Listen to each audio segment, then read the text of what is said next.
Hello there, and welcome to Xstick Media podcast, Xstick Media website, which are of the two that you love to watch or listen to. Here, this is it. Now, this is one of the video reels we're going to be having, or you're going to have access to on Xstick Media. My name is Esther Wachuku, alright, founder of Xstick Media, and with me is Kingsley. Yes.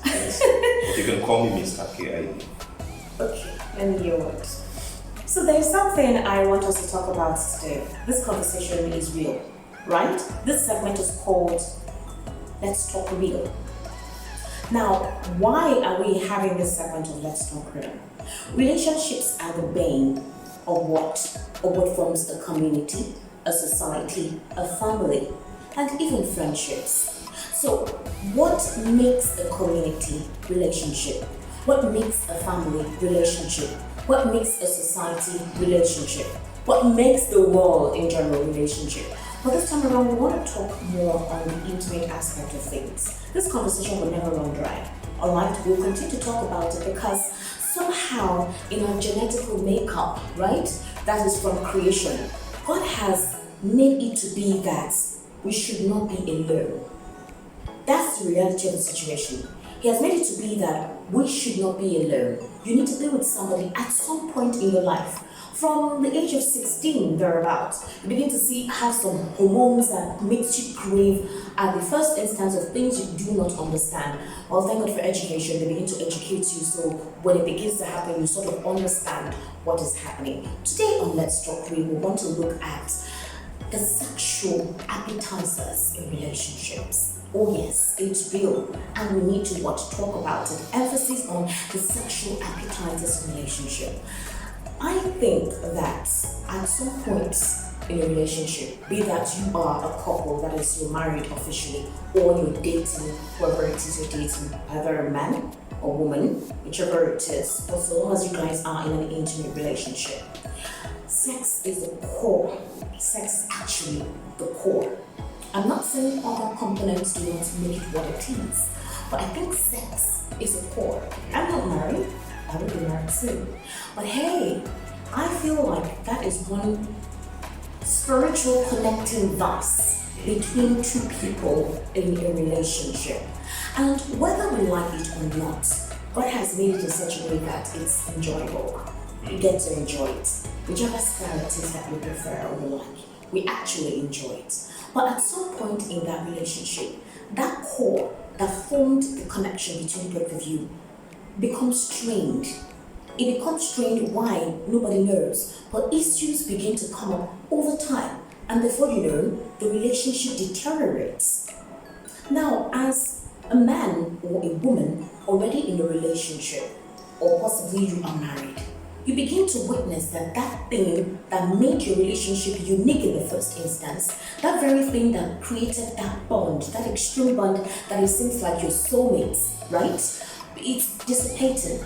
You're feeling that there's a strain. You guys are no longer as close as you used to be, right? Somehow the thread is getting loose. What do? First off, you may not even identify that something is wrong.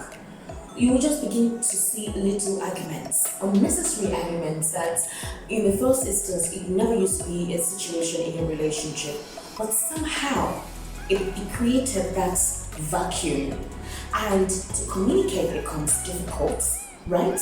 The way you usually open up to your partner is something that seems to be hard to do, something that never used to be before, and you find out that you're indulging in things that normally you would invite your partner about, but you stopped.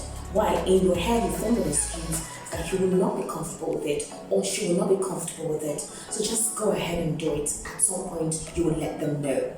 Before it gets to that point, how do you tackle that situation? Because that is also what affects the sex in a relationship. And when I'm talking about sex, I'm not talking about it in terms of, oh, let's just have fun. Yeah, it's an element to have fun, but it's a connecting bond. It's something that you guys can reminisce and talk about and share what some, will I call it, orgasmic experiences during the intercourse. Now, talking about sharing orgasmic whatever it is. Now, number one should be communication. Mm-hmm.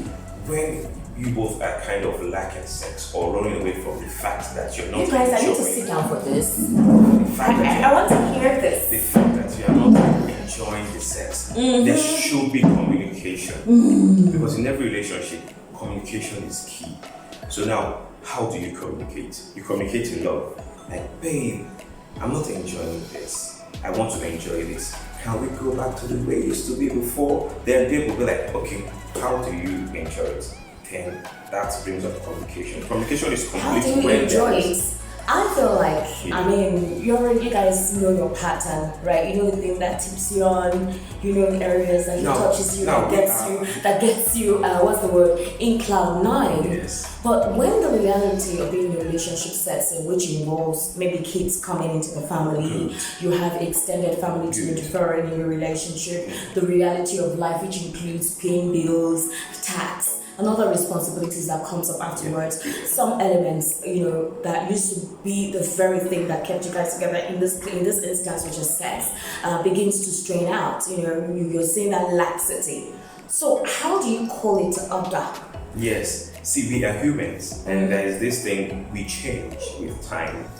So now time has happened, and there's change. Maybe the time that happened, maybe you gave birth to your first child, your second child, and that opening is not the way it used to be. Please pause. Or maybe the guy is no longer as strong I need or to go as back. vibrant as he used to be when he was younger. Now he's getting old, and the thing is kind of shrinking with more veins. So now, what do you do?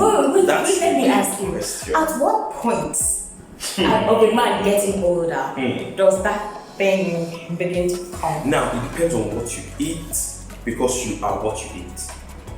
Okay. Yes, you are what you eat. Like some ladies say they take a lot of yogurt for them to have creamy cum, you know what I'm saying? Why some drink a lot of water to have his squirty? Wow. Now, as a guy, now you also watch what you eat. So how do you enjoy it? Is it no longer lasting in bed? Like how many minutes? Some doctors will say 4 to 5 minutes is okay. Before he could do 6 to 8 minutes, but now he's doing 2 minutes. Is the 2 minutes in the middle? So now, how do you enjoy it? What do you have to communicate? 2 minutes is actually long.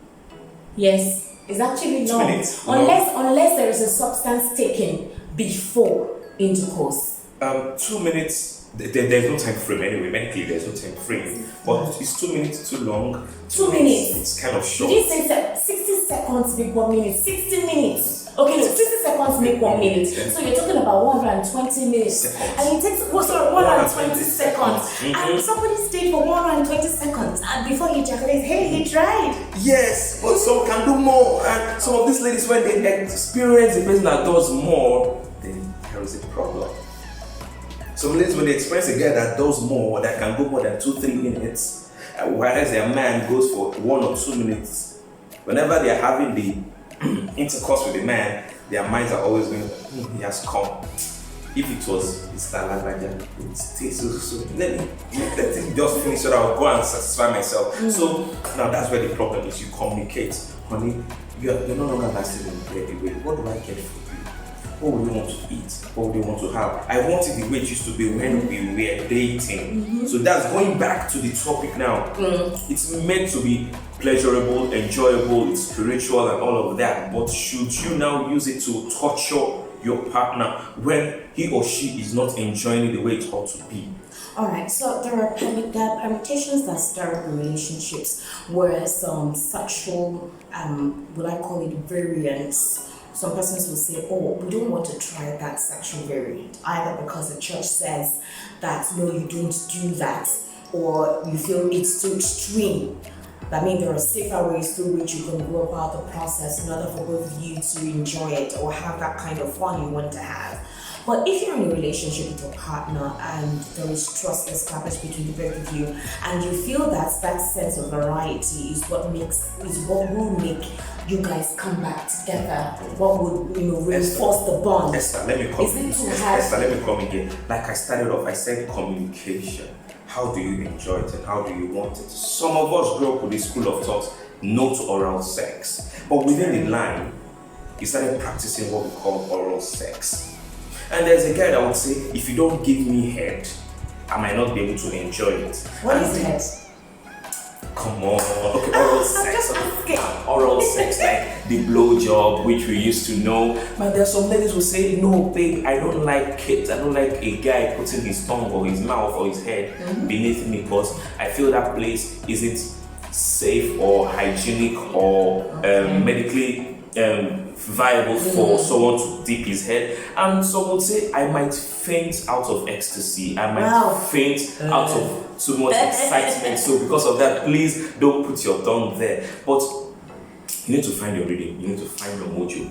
Discuss. You need to find your reading. Yes, you find need the to mojo. find Find the it. mentor. Discuss. Communication is always key when it matters to relationships and sex. Honey, I want this thing back to the way it used to be. Some ladies wouldn't want fingers in.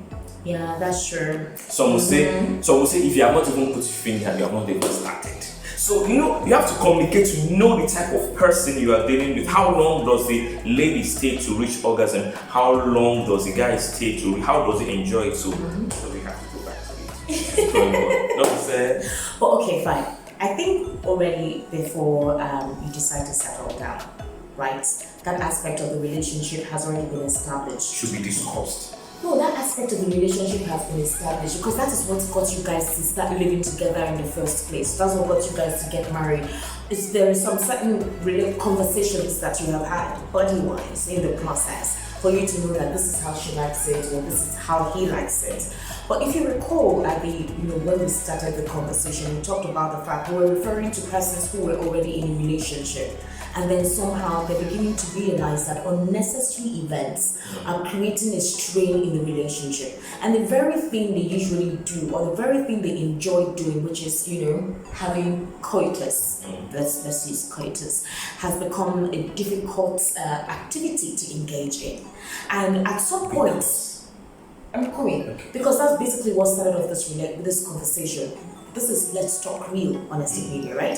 So we had already established that this man and this lady are in a relationship. Either they're married or they're dating, but the thing is, sexual activities goes on between these two people. At some point in the relationship, either after childbirth or after possibly 2 or 3 years, maybe no kids, but somehow you begin to realize that the very thing which was the core of the relationship, the very thing which kept you guys very bonded, that spiritual component, which is actually what sex is all about, there is a strain in it, either due to events, personal events, life in general. How do we circumvent and come back? All right, okay, the conversation has been had earlier when you guys were together, but now a lot of other things have transpired between both of you.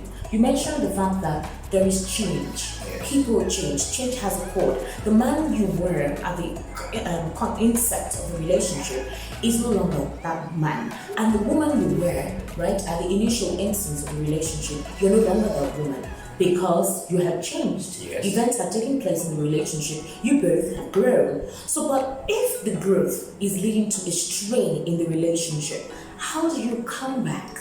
How do you revitalize the very thing that made your relationship big? Good. Now, that question is a very good one. First, you have to go back to the drawing board. Why did I like this woman before? Was it because of sex? Was it because of procreation? Or compatibility? It still comes down to communication. So why did I keep it? What was it we used to do before? Or how did we used to enjoy it before that we have to go back to?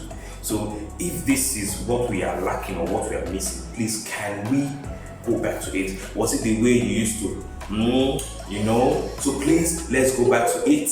Because now a lot of religious denominations frown at sex before marriage, and some also frown at some sexual varieties, the way you would put it, to say no anal sex, no oral sex, and no this. And some people, let me just say, some people are gullible. They'll go by it and hold it firm like the Rock of Ages and say, my pastor said this, my reverend said this, and now the guy is beginning to see this in another way. Now the guy is unrestrained. And that one is unrestrained and is giving it to him. I'm giving you back to back. So now, what would you do? And you are there looking at your man. Just like you said, the gap, Abby. Yes. The gap is becoming wider. But to another person, It's getting closer. Closer and closer. So what do? Now, when it comes to the woman, please sacrifice. Some people say fools fall in love. Yes, both of you are in love, so fools fall in love. So sacrifice your happiness or your joy or whatever to get your man back. Honey, is this what you want? I'm going to do it. Is this how you enjoy it? I'm going to give it to you. If I don't practice it. Can do some practicing. I bet it. They say the older the wine, the sweeter. Good, the tastier it becomes. So when the man begins to see this back in his wife, I'm telling you, the more he goes closer to his wife, the more he shy away from, Okay, so that's the first segment right here on Let's Talk Real. We intend to have more segments either via video like this or podcast, but it promises to be very engaging and we get to disclose issues that we ordinarily would not talk about. But this is the outlet through which you can do that. So send us a comment, right? Tell us precisely what experience have you had. You can share your experience and we can talk about it right here. And persons can give recommendations as to how to resuscitate. But if the situation is really so bad, or if you feel it's irreparable, well, we do what we call therapeutic. You go therapeutic, you get to go for a therapist who can talk things through. Possibly if you try that system, maybe there will be a change. Somehow you guys can come back together. But we need to take note of the fact that life happens and things change. But we need to adapt to the change and we need to go along with the events that life comes up with. So in other words, let's not lose the things we love and people we love in the process in the process we're trying to trudge on, in the process that we're trying to cope. We must remember, like he said, what is your priority? Go to the drawing board. What was the very first thing that endeared you to this person? And how do I rebuild that? How do I reconnect and bring back that very element that made us what we become today? My name is Esther Machaku, and this is Mr. KIB. Sit you right here on Ethnic Media. We are what?